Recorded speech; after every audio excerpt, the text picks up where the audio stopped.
Hello everyone and welcome to Tech Basics. Today I'm going to guide you on how to log in to your Banner Health account. Let's get started. First of all, open your web browser and navigate to Banner Health website. You can do this by typing Banner Health login. Now click on Banner Health.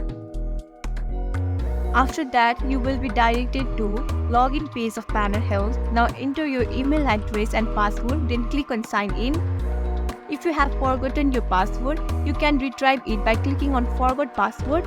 And if you are new users to Banner Health, you need to register first. You can do it by clicking on create an account.